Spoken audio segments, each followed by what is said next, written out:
हाय hello नमस्कार जय Jagannath welcome to my YouTube channel. आज मैं आपके सामने शेयर करके रेसिपी सेटा पूरा खस्ता वाला मार्केट वाला तो चलते आपको बनवा। फास्ट तो मैं मैदा नहीं गली गोटे 1 कप से ऐड कली लुण किसी तेल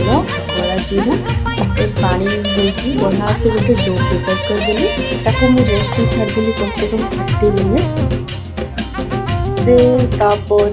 जमी आम रुटी की पूरी परोटा जमी सेट आपंकर इच्छा गोल गोल देपारे ना जब क्रस करके देपारे तो मुझे पूरा परोटा भाया बनाई छोट छोट तापर तेल गरम हो सारापर हाई टू लो फ्लेम में आम बढ़िया से गोटे करके फ्राए करना जिनका रेडी होगी बहुत टेस्टी बहुत खासा होता आपण मैंने निश्चय ट्राए करेंगे बनला वीडियो भल लगे लाइक शेयर सब्सक्राइब निश्चय करेंगे।